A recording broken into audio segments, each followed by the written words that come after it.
Eduardo, muito boa tarde, obrigado por nos receberes. Queria começar aqui por perceber um bocadinho quem é o Eduardo do ponto de vista profissional, tanto a tua carreira, por onde é que já passaste, tanto como treinador, como eventualmente até como jogador, se tiveste algum passado nessa função, e para que as pessoas também possam conhecer um bocadinho melhor. Sim, boa tarde. Antes de mais, obrigado pelo vosso convite. É um prazer enorme estar aqui a falar de uma coisa que nós todos gostamos muito, que é futebol.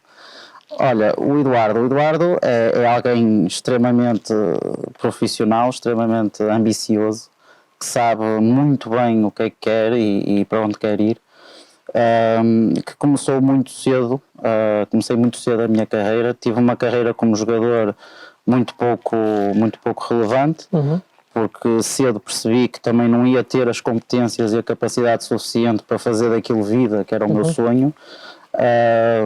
E então cedo percebi isso e deixei de jogar sensivelmente aos 15 a 6 anos e iniciei o meu percurso como treinador, na altura como treinador adjunto, na formação do Boa Vista com 17 anos. Pronto, e a partir daí comecei a aprender, naturalmente era um miúdo, ou seja, não tinha bem noção para o que ia, e a partir daí aquilo começou-me a contagiar, começou-me a pegar cada vez mais. Eu fui crescendo também enquanto homem, depois entrei na faculdade no curso de desporto, e pronto, e juntou-se ali a tempestade perfeita e fui fazendo uma carreira até hoje de acordo com aquilo que sempre foram os meus objetivos e felizmente e com muita sorte posso dizer que sou um felizardo por ter conseguido fazer aquilo que fiz ainda até hoje e ainda falta muito para fazer. Percorri todos os escalões de formação na altura do Boa Vista Campeonatos Nacionais, o famoso Boa Vistão, com grandes jogadores, grandes fornadas de jogadores que lá passaram. Nós disputávamos os campeonatos nacionais, íamos às fases finais com Porto, Benfica, Sporting, e fiz um percurso lá de 5 anos, que culminou com a presença ou a permissão de realizar um estágio na equipa principal, onde aprendi muito também e já tinha muitos anos de casa, conhecia bem aquilo que era o Boa Vista. Depois saí e fui para o Salgueiros, para a formação dos Salgueiros, onde tive 2 anos, um registro diferente, um registro de um clube a querer afirmar-se nos campeonatos nacionais, ou seja, a maioria das equipas no futebol de formação queriam subir aos campeonatos nacionais e portanto foi um desafio diferente, foi ali uma situação diferente, vivências diferentes. Fiz 2 anos, culminaram com um adjunto também dos séniores, na altura o Salgueiros 08 nos campeonatos distritais, e chego ao final desse percurso e tomo a decisão que queria outros desafios, queria outras coisas e queria ir à procura do futebol sénior, queria entrar no futebol sénior, no futebol, não digo mais profissional, mas queria outra realidade. E tomei essa decisão, na altura não tinha propostas, não tinha absolutamente nada, saí, porque entendia que, entendo ainda hoje e falo disso aos meus alunos, os cursos de treinadores e a quem dou formação e mentoria e por aí fora, que o treinador de formação é um treinador que tem que querer lá estar. Tem que sentir aquilo que faz, todos eles, mas o treinador de formação, porque está a lidar com uma fase muito sensível da formação humana e da formação enquanto atleta e futebolista de jovens. Portanto, a partir do momento em que o treinador entende que já não é ali que quer estar, já não é ali que pertence, deve sair. E na altura eu senti isso e saí, fui trabalhar para outras áreas, nada a ver com o futebol, fui fazendo pela vida, contactos, etc., e aquilo que me surgiu, por isso é que eu digo que sou um felizardo, aquilo que me surgiu foi logo o futebol profissional segunda liga. No Futebol Clube Arouca, a oportunidade de ingressar na equipa técnica do Mr. Henrique Nunes, que fizemos esse ano na segunda liga, muito novo, mais uma vez. Aprendi muito com essa experiência, estive lá 2 anos, primeiro com o Mr. Henrique Nunes e depois com o meu grande mestre, Vítor Oliveira, e aprendi muito. E nomeadamente no segundo ano com o Vítor, foi ele que me moldou, se tu quiseres, porque quem começa assim tão cedo cresce enquanto treinador e cresce enquanto homem. E o futebol a mim foi uma escola de treino, uma escola, mas também uma escola de vida. Eu cresci nestes balneários, fiz-me homem nestes balneários. E estamos a falar de clubes históricos, Claro. Salgueiros e Boa Vista. Depois desse período no Futebol Clube Arouca, saio e vou para o Avintes, para o Futebol Clube Avintes, como treinador principal. Faço 2 épocas e chego à conclusão que não estava pronto para ser treinador principal. Não tinha aquilo que era preciso, apesar de na altura jovem achar que tinha tudo e mais alguma coisa que era preciso, mas não tinha. E a realidade mostrou-me precisamente isso. E então voltei outra vez um bocadinho atrás e meti na minha cabeça que iria ser o melhor adjunto que pudesse ser. E iria recolher o maior número de experiências que pudesse ser para me tornar principal. E todo o caminho que eu faço a partir daí é com o objetivo claro de ser aquilo que sou hoje, que é treinador principal, dando tudo de mim, mas passando pelo maior número de experiências possíveis. E pronto, e faço Nogueirense, faço União de Lamas, faço Valadares, contextos distritais, faço o Fiães feminino também. Vou outra vez para a segunda liga para o Varzim, com João Eusébio. Vou para o Campeonato de Portugal, para o Cesarense com o secretário. Vou para a França com o secretário, onde fomos campeões nacionais e subimos divisão. Venho de França, vou para o Covilhã com o Ricardo Soares, vou para o Moreirense e já sentia há algum tempo que tinha condições para estar na Primeira Liga.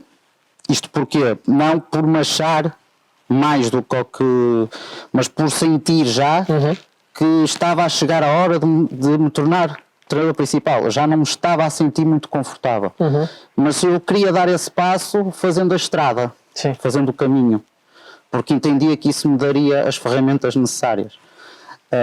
E então achava eu que já poderia ter estado na Primeira Liga antes, para terminar esse percurso. Foi quando foi. Foi com um treinador absolutamente extraordinário, foi num clube fantástico, mas cheguei ao final da época e tomei a decisão que mais sentido fazia para mim, que era tornar-me treinador principal, e cá estou eu hoje para fazer o meu caminho como treinador e para fazer pelo menos aquilo que fiz enquanto adjunto como treinador principal. Pessoalmente, o que é que gostas de fazer? Tens algum hobby, algum tempo livre? O que é que gostas de fazer?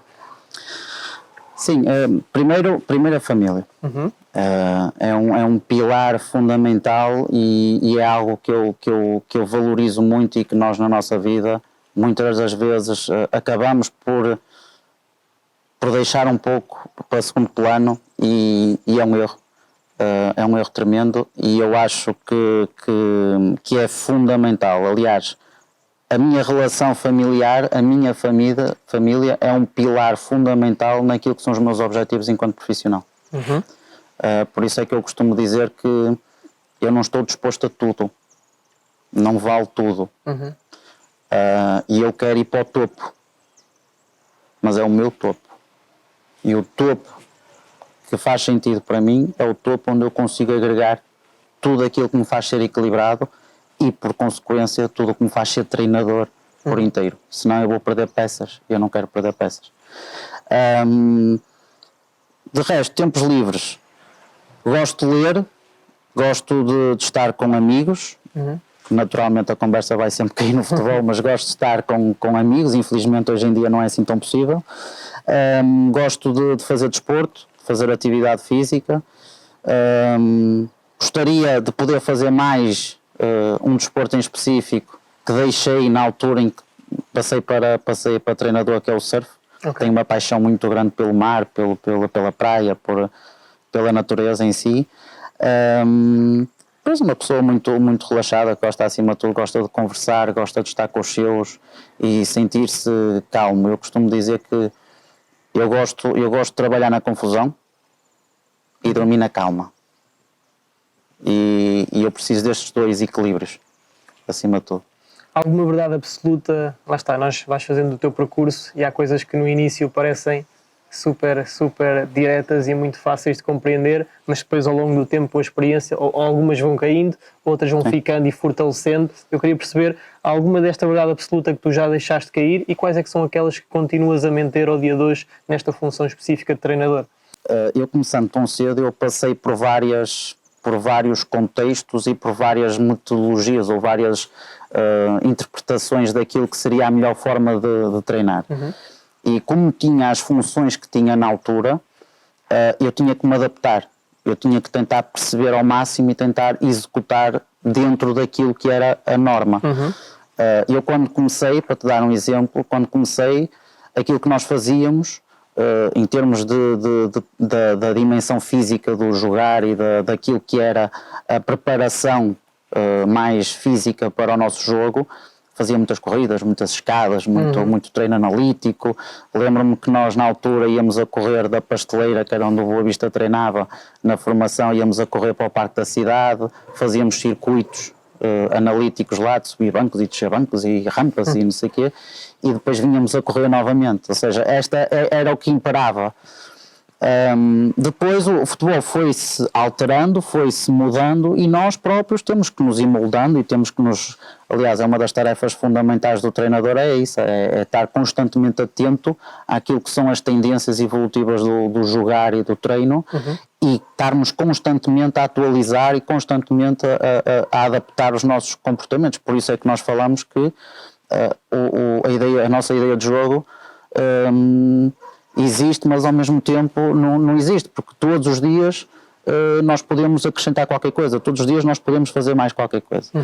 E portanto eu passei por várias e o que imperava era, por exemplo, esse tipo de trabalho, uma liderança muito autocrática, uma liderança muito vincada, muito impositiva, aquela cultura do homem, está aí o homem, e portanto era muito isto e nós sentíamos e fazíamos sentir isto aos jogadores, e depois foi começando a diluir essa tendência, a entrar outro tipo de metodologias, mais táticas, mais jogadas, jogos reduzidos, a priorização tática, etc. E as lideranças menos autocráticas, mas mais partilhadas, as lideranças mais interativas, se quiseres. E eu comecei nessa fase a dar valor a uma coisa que o professor Manuel Sérgio diz e para mim é uma das tais verdades absolutas, que é o homem que treina, ou a mulher que treina, e depois é que vem o jogador. E levo isso um bocadinho mais além, porque nós falamos muito do jogador e realmente o jogador é o mais importante no futebol e quem pensar o contrário está a dar passos para não ter tanto sucesso, mas é o homem e a mulher que também são treinadores, é o homem e a mulher que também dirigem, seja dirigente de clube, seja dirigente enquanto árbitro, são homens e mulheres que atuam. E isso levou-me a ter uma aproximação muito grande a áreas como o coaching, como o PNL, como a detecção da mentira, como a comunicação, a linguagem verbal, para eu conseguir antecipar cenários. Comecei a sentir essa necessidade. E lembro-me perfeitamente, nos primeiros anos no futebol profissional, de chegar à beira do treinador e dizer assim: mister, eu não consigo chegar ao jogador.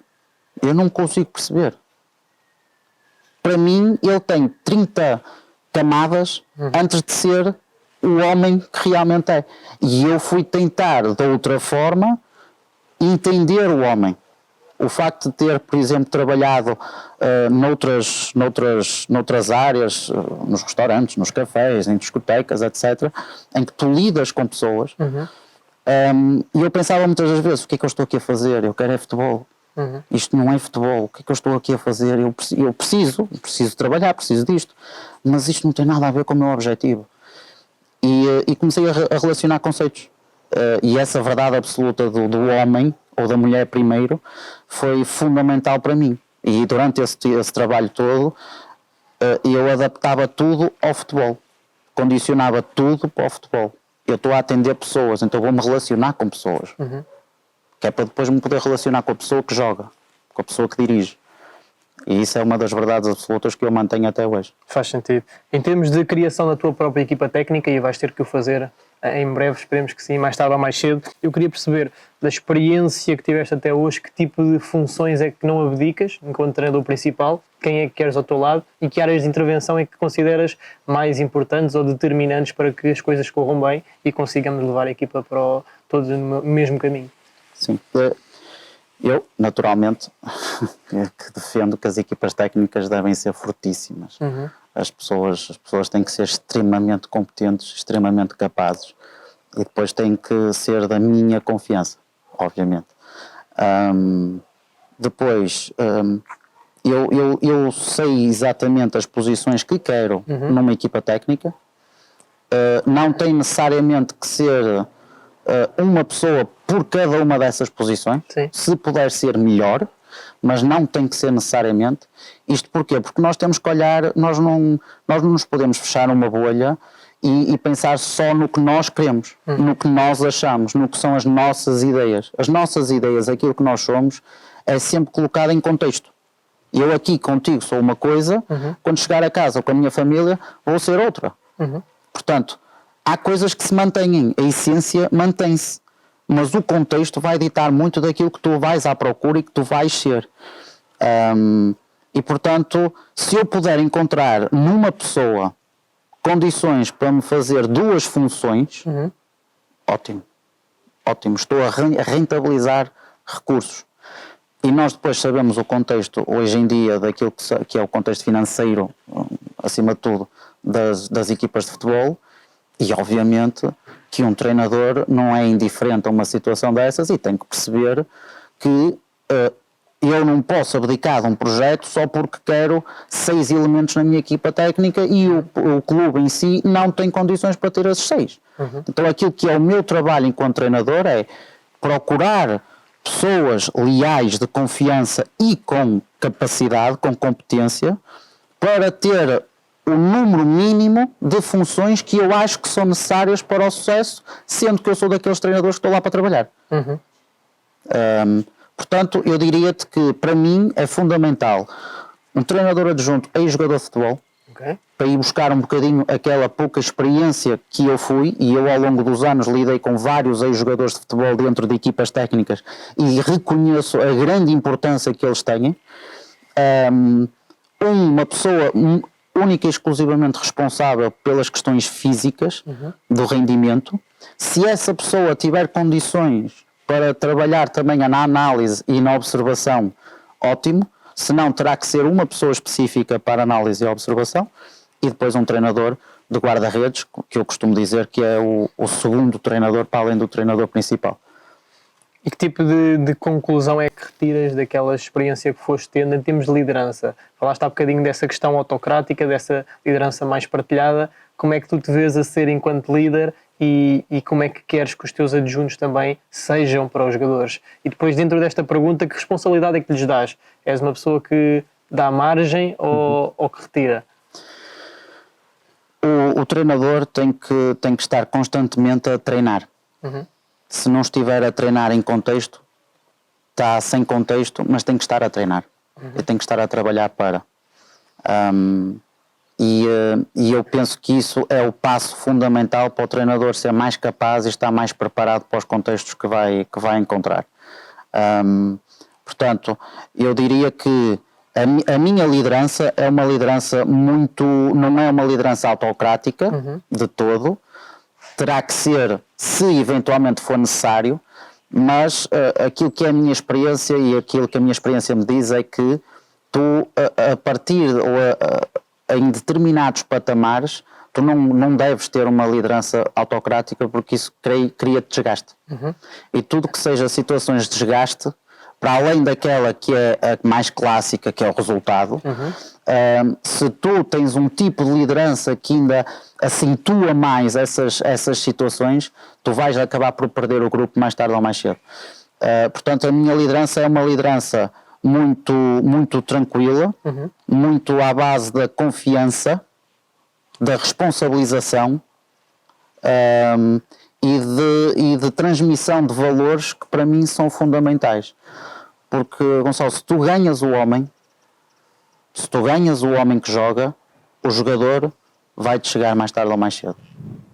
E tu podes-me dizer assim, mas no futebol não há muito tempo. É verdade. Mas um bocadinho como aquilo que eu estava a dizer há pouco, o que eu penso é, nós vamos para um projeto e vamos fazer o melhor que podemos, o melhor que sabemos para atingir os resultados e para valorizar os jogadores que lá estão, os homens que jogam que lá estão. se nos, de certa forma, o projeto é interrompido por iniciativa própria ou de outros, o que nós fizemos ali é o nosso trabalho, é aquilo que nós entendemos que devíamos ter feito para aquele contexto. E a partir daí estamos preparados para abraçar outro contexto. Portanto, fundamental, liderança partilhada, relação com a equipa técnica, liberdade, com responsabilidade, obviamente. Falo muito com a equipa técnica, não sou uma pessoa separada da equipa técnica. Falo muito com a equipa técnica, obviamente que a última decisão é sempre minha, como é óbvio, faz parte daquilo que são as minhas competências, das minhas responsabilidades, mas é uma liderança muito partilhada com os restantes elementos, muita liberdade, mas todos temos um fio condutor. Todos sabemos o que é que queremos, todos sabemos para onde é que temos que ir. Não faz mal, eu ouvi muitos treinadores e partilho da mesma opinião, dizerem em balneários, não faz mal haver aqui jogadores que tenham diferentes objetivos. Não faz mal nenhum.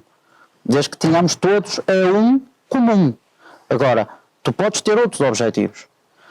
E na equipa técnica é exatamente a mesma coisa. Nós podemos ter outros objetivos dentro de uma equipa técnica adjuntos com outros objetivos. Mas temos que ter um objetivo comum. E esse objetivo comum faz parte desta microfamília que está ali constituída para trabalhar. E eu, enquanto adjunto, tive esta situação, ou seja, eu tinha outro objetivo, mas nunca permiti que isso interferisse com o meu trabalho diário, nem nunca deixei de informar as pessoas responsáveis desse objetivo. Portanto, por isso é que eu te digo, confiança, lealdade, partilha, totalmente a favor da partilha e liberdade com responsabilidade. Toda a gente sabe o que é que está a fazer. Depois trabalhamos outras coisinhas, que depois podemos falar sobre isso, que metodologias comportamentais. Eu enquanto líder, marco o tom. Só que esse tom não é marcado porque me lembrei. É marcado porque foi conversado antes. E todos eles têm que alinhar pela mesma... Eu, se quero transmitir uma cultura de vitória, eu, se quero transmitir rigor, exigência, eu não posso, ao primeiro resultado que não seja uma vitória, fundamentalmente, por exemplo, em casa, eu não posso aparecer da mesma forma como se aquilo tivesse corrido tudo bem.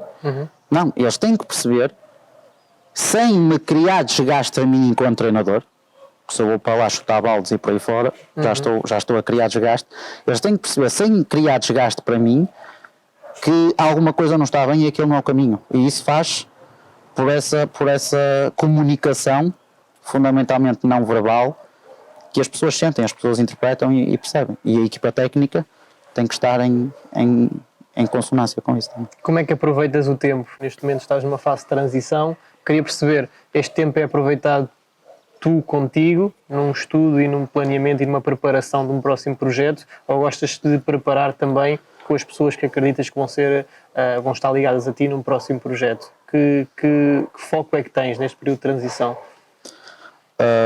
Eu treino muito e trabalho muito. Às vezes em brincadeira até costumo dizer que trabalho mais neste momento do que trabalho quando tenho clube. Isto porquê? Porque por vários fatores. Eu entendo e bebi muito disso com aquela pessoa especial, o meu grande mestre, que te falei há bocadinho. Eu entendo que uma das principais características, ou a característica fundamental para um treinador, é a independência. E tu, para conquistares essa independência, seja independência financeira, seja independência de objetivos, seja independência de definires um rumo, definires um caminho e trabalhares para isso todos os dias, tu, para conquistares essa independência, dá-me trabalho. Dá-me trabalho.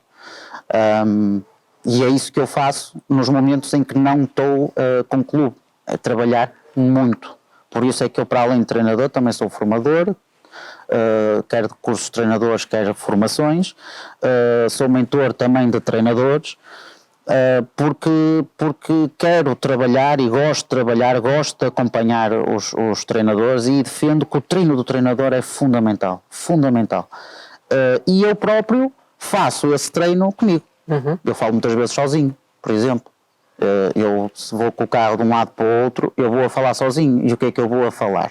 eu vou a ter reuniões com presidentes, eu vou a ter palestras com os jogadores, eu vou no carro para ir ter com os meus jogadores depois de ter perdido, depois de ter ganho, eu vou a preparar aquilo que é o treino, eu vou a falar em português, em espanhol e em francês, ou seja, é este o nível de preparação que eu acho que deves ter se queres estar pronto para os desafios que possam surgir.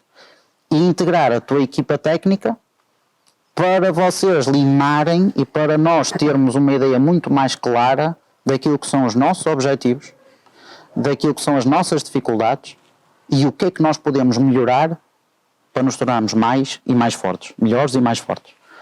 Enquanto treinador, e voltando novamente aqui à parte mais metodológica e mais técnica, sentes que és um treinador mais ofensivo, mais defensivo, tens algum momento de jogo preferencial ou de alguma forma adaptas-te e gostas e és capaz também de trabalhar independentemente do contexto? Olha, para mim é fundamental que o treinador saiba saber o que é que quer e possa fazer aquilo que quer, mas também tenha a capacidade de fazer aquilo que é preciso. Para mim era muito simples, por exemplo, eu chegar-te e dizer-te, olha, eu sou um treinador que joga assim, sou um treinador que preciso disto e disto e disto para ser treinador, para trabalhar. Isto é uma posição de conforto, na minha ótica. Eu não vejo o treinador assim. Eu vejo o treinador como alguém que sabe o que quer, tem tudo definido, tudo preparado, mas também sabe o que é preciso fazer. E porque senão eu dizia-te assim, olha, sou treinador para entrar de início da época só, porque tenho tempo para preparar aquilo que quero e tal e não sei o quê, e eu não defendo isso. Eu acho que o treinador, nós somos tão bons treinadores em Portugal, nós somos tão bons e damos provas disso cá, apesar de não se falar muito nisso, infelizmente, mas damos muito também provas disso fora, e aí já se fala mais, precisamente por causa disso, porque temos essa capacidade de, eu sei o que é que quero, mas olho para o contexto, mas também sei o que é preciso, o que é que eu tenho que fazer para este contexto. Se tiver que deixar de parte algumas dinâmicas, algumas situações ofensivas do meu jogar, porque olho para aquele contexto e digo, neste contexto, para rentabilizar e para ganhar, porque o futebol é para quem ganha, e para ganhar, eu se calhar tenho que ir à procura de outras dinâmicas. E isso vai-me enriquecer a mim enquanto treinador, vai enriquecer o meu modelo, a minha ideia de jogo, que naquele contexto era aquela. No outro contexto vai sofrer alterações, por isso é que nós estamos sempre a crescer e sempre a evoluir. O treinador que tem esta predisposição e esta abertura, acredito eu, estará muito mais próximo do sucesso. E de que forma é que tu achas que o treinador pode influenciar o jogador? Portanto, falamos do comum, aquele treino coletivo, 11 para 11, aquela malta toda a treinar ao mesmo tempo. Temos também, hoje em dia, mais em voga o treino individual, muito focado também na parte mais técnica. Queria perceber que outras formas, além destas, e também as utilizas para influenciar o jogador em todos os momentos para que ele possa, no final, operacionalizar e trabalhar da forma como tu queres que ele trabalhe. Essa é a grande questão, não é? Aquilo que tu fazes para influenciar os jogadores. Esse é o nosso grande desafio. É conseguir, através da nossa ideia, do nosso perfil, daquilo que nós queremos influenciar, incutir nos outros. E isso tem, fora do futebol, tem nomes. O encantamento, a persuasão, técnicas de linguagem corporal que fazem com que eu aqui comece a fazer determinados movimentos e por contágio, tu inconscientemente vais começar a fazê-los. Ou seja, são várias situações que tu podes trabalhar. Agora, num contexto muito mais centrado no futebol, para mim é fundamental que os jogadores façam todas as mesmas coisas. Eles sintam que fazem todos a mesma coisa. Ninguém está fora do processo. Ninguém trabalha coisas diferentes. Toda a gente faz a mesma coisa. E isto pode parecer uma coisa relativamente simples de se dizer, mas em termos de operacionalização não é assim tão fácil. E por isso é que isto dá tanto trabalho e é tão apaixonante, precisamente por causa disso. Para tu conseguires, através daquilo que tu dizes, através daquilo que tu és e através daquilo que tu fazes, criar esse contágio, porque tem que bater tudo certo. Não me adianta estar a ter um discurso se depois, na prática, eu não vou aplicar aquilo. Não me adianta estar a incutir ou tentar incutir nos meus jogadores coragem, se depois eu tenho medo. O jogador é extremamente inteligente. Extremamente inteligente. E percebe tudo. Portanto, nós temos que perceber antes dele. E temos que fazer esse trabalho de antecipação.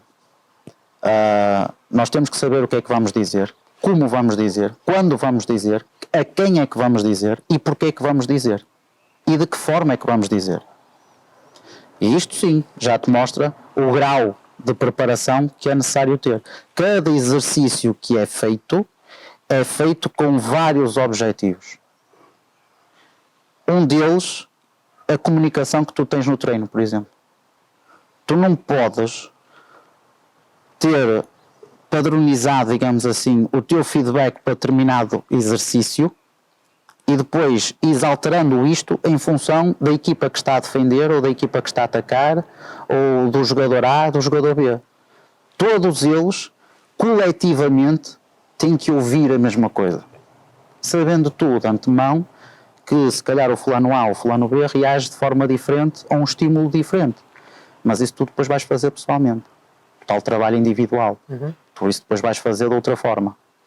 Suporte de vídeo também é fundamental para cativar o jogador, para incentivar o jogador, para o jogador realmente perceber aquilo que muitos dizem que o vídeo é um sistema de punição. Eu não vejo as coisas tanto dessa forma. O jogador quando erra, são poucos os jogadores, então ao mais alto nível, são poucos os jogadores quando erram, não sabem que erraram. Eles sabem que erraram. Tu não lhes precisas dizer como é que eles erraram, que eles sabem. A questão é, o que é que eles podiam ter feito para não errar? É isso que eles querem saber. E é isso que hoje em dia o jogador também te questiona, também te pergunta, também vai tentar saber porque é que as coisas são feitas. E isso é fantástico para nós, treinadores. Fantástico. Porque lá está, cria o jogador com esse tipo de mentalidade, inconscientemente está a criar pontos. Porque ele está a vir ao teu encontro. Nós temos é que aproveitar isso. E quais é que tu achas que são as principais diferenças entre entrar num clube no início da época, como falaste há bocadinho, que há muito tempo, ou pelo menos há mais tempo a trabalhar, e entrar diretamente a meio do período competitivo, quando for, durante a competição? Há diferenças muito grandes. Primeiro, tu quando vais de início, quando entras de início, tu tens tempo para fazer um estudo daquilo que existe. Normalmente tens a oportunidade, ou não, uns mais, outros menos, mas de fazer contratações de acordo com aquilo que tu pretendes. E tens uma fase da época que é fundamental para a transmissão não só do teu modelo, das tuas ideias, mas também de todo o padrão de comportamento, todo o padrão de mindset, de foco que tu queres para a tua equipa, que é para a época. Quando tu entras a meio, tu tens que ter uma capacidade de absorção e uma capacidade de observação tremenda, porque tu chegas e tens que rapidamente perceber tudo aquilo que se passa. E tens que te pôr a par de tudo aquilo que se passa. Daí a importância das equipas técnicas, porque são dois olhos a ver e a observar, é diferente de teres 10, 12 olhos. Portanto, é fundamental esse tipo de trabalho. As formiguinhas, como eu costumo chamar, começam logo a espalhar por todo lado e a recolher informação, recolher tudo, para trazer a ti. Tu próprio vais tratar de te informar, mas em contexto. Eu não sou muito daqueles treinadores que entra a meio e vai ligar para A, para B, para C, para tentar saber como é que era. Não, eu acho que isso só confunde. É lá. Mas para tu fazeres isso lá, tens que ter o outro background, que é conseguires olhar para uma pessoa e conseguires perceber através da sua linguagem e da sua comunicação o que é que se passa, em linhas gerais, o que é que se passa ali. E isso permite atalhar muito mais. Depois vais fazer o teu trabalho naturalmente e estás sempre a receber feedbacks, a receber informação e vais catapultar as coisas. Obviamente que há contextos que é mais facilitado este trabalho. Porquê? Porque há uma ruptura total e é explícita que não há resultados, que havia ali empatias, que não... Isto é muito mais fácil porque tu chegas e colocas ar novo, colocas tudo novo, sem problema nenhum, quando não é bem assim. Quando não é bem assim, nós sabemos que acontece muitas vezes, quando não é bem assim, o teu grau de atenção, o teu grau de adaptação tem que ser muito maior. E eu defendo que nós devemos ir sempre um bocadinho à boleia e depois transformar para nós. Acho que é a melhor solução. Dentro desta vida de treinador há muitos momentos difíceis, como é óbvio também. Eu queria perceber quais é que foram os momentos mais difíceis para ti e, acima de tudo, o que é que as pessoas não veem que o treinador passa e para ti especificamente, que tipo de situações é que passaste? Sim, obviamente que ao final de quase 20 anos há muitas situações boas, ou melhor, há muitas mais boas do que más. Por isso é que eu te disse no início que era um felizardo.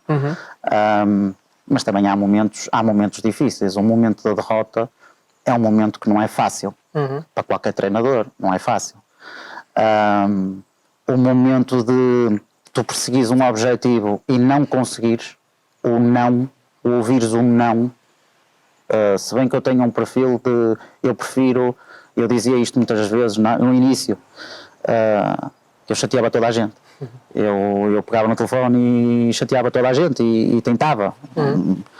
Atenção que na altura estamos a falar, não havia redes sociais, não havia nada disso. Era pegar no telefone e bater às portas, ou pegar nas coisas e meter no autocarro, ou meter no comboio, seja o que for, e ir lá bater à porta e deixar lá as coisinhas e tentar falar com as pessoas.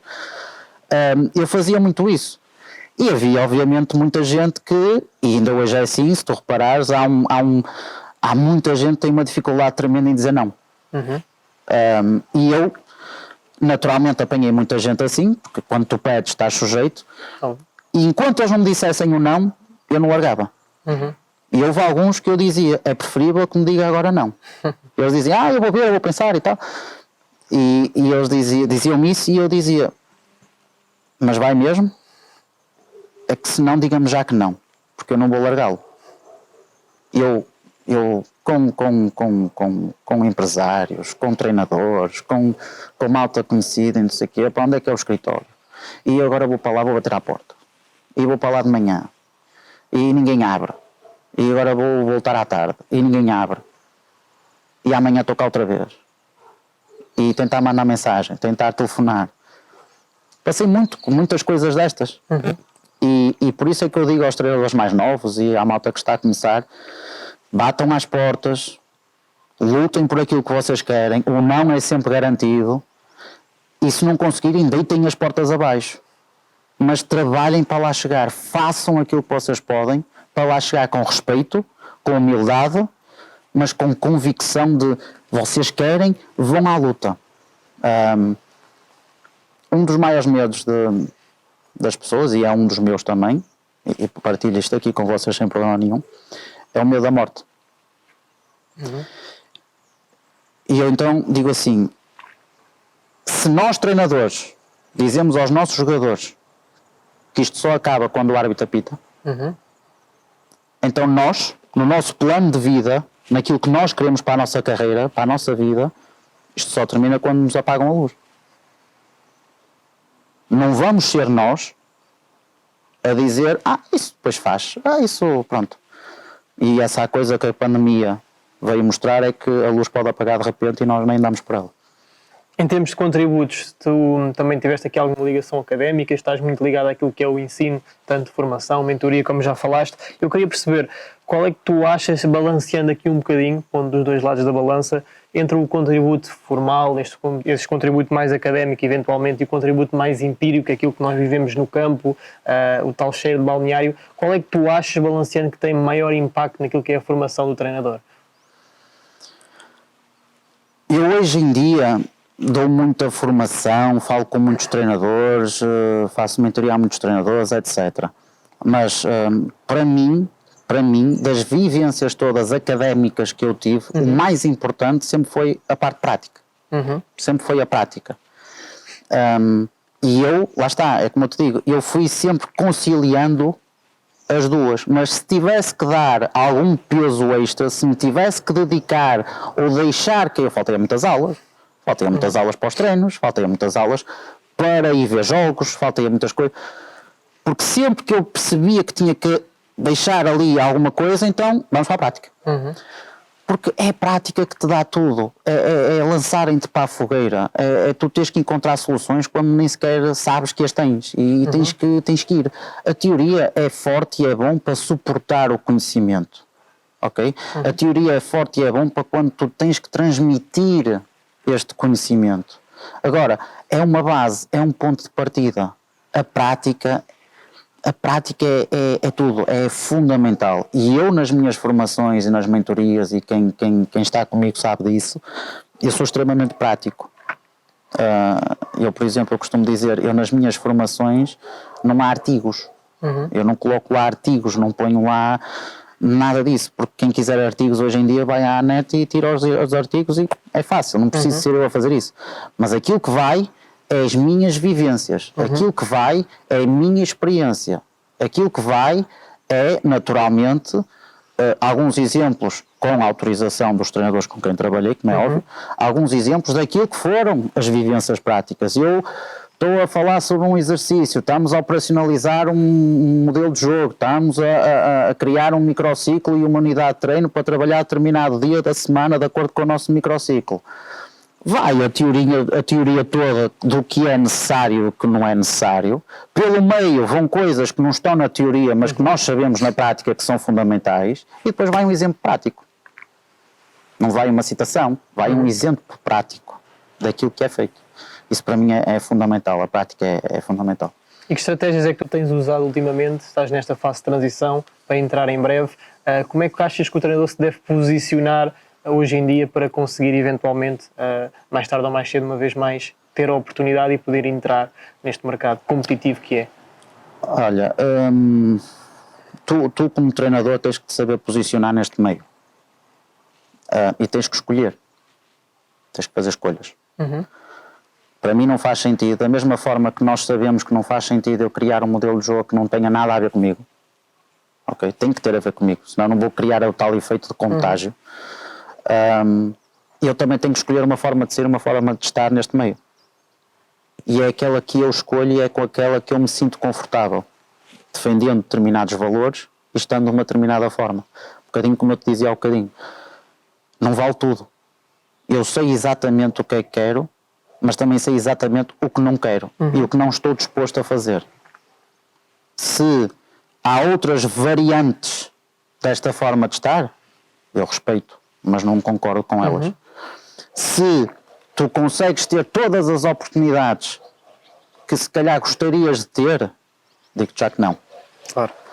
Agora, para mim é fundamental eu olhar nos olhos da minha mulher e da minha filha e ter a consciência tranquila.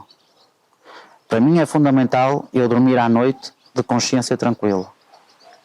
E isso para mim é a mais-valia, ou a maior mais-valia que um treinador pode ter. Independência, consciência tranquila, saber quem é, saber o que quer, identidade e trabalhar de acordo com isso. Algumas, como é óbvio, temos alguns players e algumas pessoas que se movimentam também e que nos ajudam a movimentar-nos. Qual é a tua relação com estes empresários, com estes agentes? Sentes que é importante ter alguém, sentes que é importante estar presente junto de alguém? Como é que farias e que conselho é que darias às pessoas que também se querem posicionar? Sim, o networking hoje em dia é fundamental. Tu tens que ter uma rede de contactos alargadíssima para conseguires atingir determinados objetivos. Repara, todos os agentes no futebol são fundamentais. Todos eles. E obviamente que os agentes, os empresários também não fogem deles. E são pessoas fundamentais também naquilo que é o processo e na evolução da própria indústria e do próprio mercado que é o futebol. Naturalmente que tive contacto com diversos agentes, diversos empresários. Aquilo que eu fiz foi, quando tomo esta decisão, olhar e perceber com quem ou com quais mais me identifico. Voltamos outra vez. É o homem que é a gente. Ou seja, com o qual me identifico mais. Quais é que partilham os mesmos valores do que eu? Quais é que têm uma perspectiva de posicionamento no mercado semelhante à minha? Então é com esses que eu tenho interesse em trabalhar.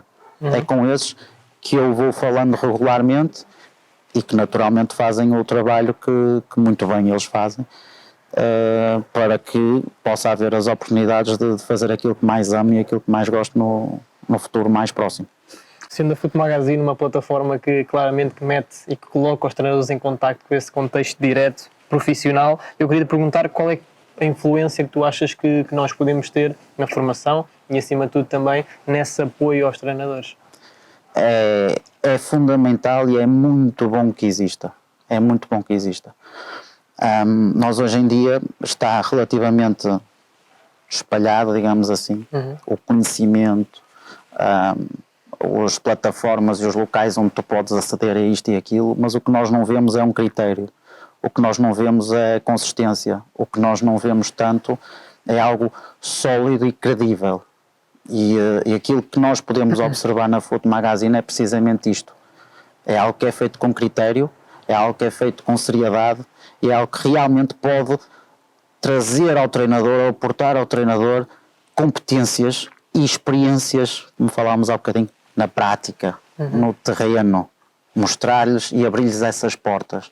E isso eu penso que é uma oportunidade que os membros da Foot Magazine têm e devem valorizar, como aqueles que querem ter deviam ir à procura, porque vale muito a pena e é de saudar. Durante este teu percurso há muita coisa boa também, como falaste há bocadinho, episódios engraçados. Acho que traz sempre para aumentar aqui o mood, acho que é sempre importante, mas lembras-te assim de alguma coisa que possas partilhar connosco? Alguma coisa que o futebol fez também?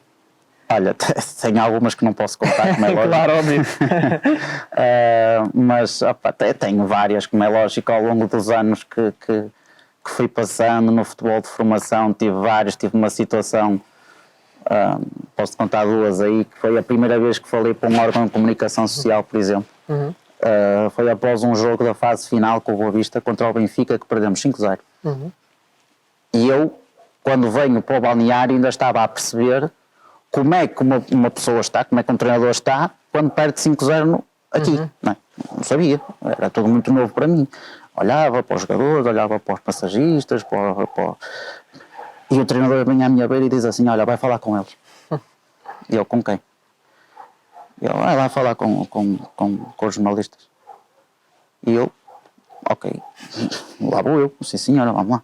Saio, recordo o jogo, a bola e o norte desportivo, que ainda existia na altura. Sem fazer a mínima ideia do que é que havia a dizer. Basicamente foi atrás das perguntas que eles me fizeram, não é? Hoje em dia, e dou formação e trabalho isso, também a comunicação do treinador, não é bem assim, mas na altura fui atrás, pronto, e disse aquilo que achava que devia dizer, não é? E uma das coisas que eu disse foi que foi altamente injusto o resultado. Tu perdes 5-0 e pronto, e foi altamente injusto, difícil de acontecer, mas pronto, mas com aquela irreverência, aquela coisa. E no dia a seguir, todo contente, lá vou eu, falo com o meu pai, lá vou eu a comprar os jornais todos, tudo, fui buscá-los todos. E começo a ler, e aí foi um dos primeiros choques que eu tive. Começo a ler e eu não disse isto, não foi isto que eu falei, e não sei quem, não sei como é. E comecei e tive aquele choque de uma situação porreira e que afinal as coisas não são bem assim. E portanto, estás a ver, eu com 17 anos comecei a perceber estas coisas. Tive outras situações de, por exemplo, ir para um aquecimento de jogo, também na fase final, ir para um aquecimento de jogo e quando dou por ela falta-me um jogador. Estamos a falar de juvenis. Falta-me um jogador. Onde é que ele está? Onde é que ele está? Onde é que ele está? Olhar para o lado, não sei o quê. Falo com outra pessoa que me estava a ajudar no aquecimento. Vai lá dentro, ver se ele está lá dentro. Pode ter ido à casa de banho ou qualquer coisa. Quando eu olho assim, olho para cima, não é? O que é que eu vou fazer? Eu olho assim e está o rapaz sentado com uma rapariga na bancada. Estavam lá os dois. E eu: está não, quer aquecer e não sei o quê. E eu: pronto, está lá um beijinho. Vai embora. Situações dessas, situações que comentários dos jogadores, como eu te disse há pouco, os jogadores são extremamente espertos, são extremamente astutos e depois têm saídas que são incríveis. Um dos meus grandes amigos hoje, uma pessoa que eu gosto muito, é quase como um irmão para mim, Cândido Costa, tinha tiradas fantásticas e eu apanhei como jogador ainda, tinha tiradas fantásticas, mas tive outros também com um sentido de humor tremendo. Eu lembro-me de estar no Cesarense. O Cândido aí era meu colega também da equipa técnica. Lembro-me de estar no Cesarense, e volta e meia pegava numa bolita e começava a dar uns toques. Tinha alguma dificuldade, é verdade. Começava a dar uns toques e tal. E passa um jogador, sem se rir, sem nada, passa um jogador e diz assim: prof, estás chateado? Não. Eu não. Aí há porrada à bola, aí dá porrada na bola. Comentários destes que te marcam, que te, sabes, é isto. A vida do futebol e o estar no futebol é tão bom por causa disto, por causa destas coisinhas, destas vivências que tu vais tendo. Mas tive muitas mais em França, então. Em França tive várias no início. Eu não dominava muito bem o francês e havia ali duas expressões que eu confundia no início. Uma delas é vas-y, que é vai. Outra coisa é ça vient, que é cuidado. E eu confundia as duas. Então o jogador estava com a bola, eu, ça vient. Para quê? Para ele correr. Só que eu estava a dizer ça vient e eu começava a olhar para todo lado, o que é que se passa? E outras que o jogador estava com a bola, eu dizia-lhe vas-y, para lhe tentar dizer que ele estava com gente, e ele corria para um lado e apanhava-lhe a bola a falta e ele olhava para mim. Na cima são duas expressões contrárias. E eu, mas foi giro também, foi engraçado essa questão. E porquê este local? Queria que dissesses onde é que estamos primeiro e o que é que representa para ti? Sim, olha, este local é um local, traduz um bocadinho aquilo que eu te falava, que é para já, é de uma pessoa que a mim me diz muito. E depois traduz um bocadinho essa questão de trabalhar na confusão e depois estar na paz, estar na calma, estar no silêncio. Eu preciso disso. Durante o dia tenho que ter pelo menos sempre dois momentos só meus, só de paz e sossego. E aqui traz-te isto, traz-te ar livre, traz-te a relva, a gente não pode estar nela ainda, mas relva, e esta liberdade e esta paz que é fundamental para o meu equilíbrio enquanto homem e enquanto treinador. E qual é que achas que é o desafio, ou o maior desafio hoje em dia do treinador de futebol? Tem tantos. Hoje em dia tem tantos. Eu acho que diria-te que foram aqueles que eu já falei. A questão da independência. Acho que é um desafio tremendo para os treinadores hoje em dia. A questão da independência. E depois a questão de ser feliz a fazer aquilo que se faz. Aquilo que eu vou sentindo é que as coisas estão tão industrializadas, a cultura de consumismo, a necessidade financeira é tão aguda hoje em dia que tu já não desfrutas verdadeiramente. Há momentos em que tu não desfrutas verdadeiramente daquilo que estás a fazer. E eu acho que é importante encontrar esse equilíbrio, encontrar esse ponto em que tu estás a fazer aquilo que gostas, valoriza aquilo que tu gostas, mas também tira prazer daquilo que tu fazes. E se tu fizeres isso, quem está contigo vai começar a fazer o mesmo. E tu tornas-te uma equipa muito mais alegre. E tu vês algumas equipas em contexto competitivo, segunda liga, primeira liga, que tu notas que são equipas alegres. Notas que são equipas que estão bem, que estão saudáveis, que transpiram alegria e felicidade. E isso é muito importante hoje em dia. E tu sentes que a felicidade está na conquista ou está no percurso? Eu defendo que o treinador, o futebol é para quem ganha. E não há nada que te dê mais prazer e mais conforto que a vitória. Trabalhar sobre vitórias é incrível. Agora, tu tens que desfrutar do processo que desenvolves para conquistar essa vitória. Mas ganhar e perder não é a mesma coisa.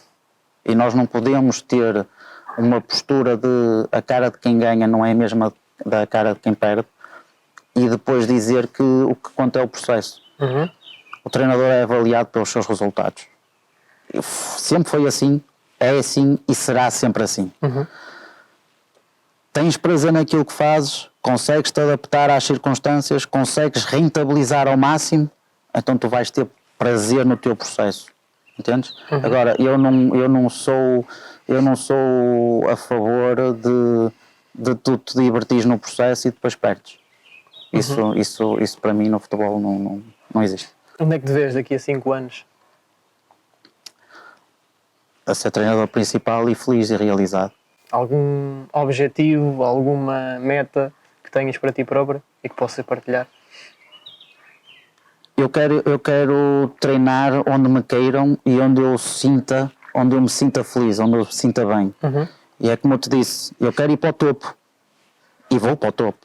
Agora é para o meu topo. Ou seja, para mim o ser treinador é uma forma de ser, é uma forma de estar na vida. Não é uma obrigação. Sim. Não é eu sou treinador de primeira, eu sou treinador de segunda liga, eu sou treinador de campeonato de Portugal. Isso para mim não existe. Existe uma diferença entre treinador de formação e treinador de séniores. Isso existe e deve existir. Agora, treinador de primeira, segunda, terceira, existem treinadores felizes, treinadores que se sentem queridos, treinadores que rentabilizam o seu trabalho e se sentem realizados a fazer o que fazem, e há treinadores que não se sentem tão realizados eventualmente. Portanto, esse é o meu objetivo, seja para 4, para 2, para amanhã, para 5 anos, para 10. É isso que eu quero ser. Eu quero ser feliz a fazer aquilo que nasci para fazer. Que última mensagem é que darias como sendo importante e como sendo determinante até para conseguir lá chegar? Olha, uma profissional, diversifiquem as vossas áreas de conhecimento, que é fundamental hoje em dia. Diversificar, investir, procurar. Se não têm questões financeiras para conseguir investir, vão trabalhar, vão à luta, entreguem-se àquilo que realmente querem, porque senão não faz sentido andar aqui. Esta é profissional. A pessoal, respeitem para serem respeitados. Tenham ambição com humildade. E aprendam junto daqueles que já têm mais experiência, que já cá andam há vários anos, o saber estar. O saber estar é fundamental. Muito bem. Eduardo, muito obrigado por este tempinho. Obrigado por nos receberes aqui tão bem e esperamos ver-te em breve onde te desejarem e onde quiseres e onde te sentires querido. Ok? Obrigado. Obrigado.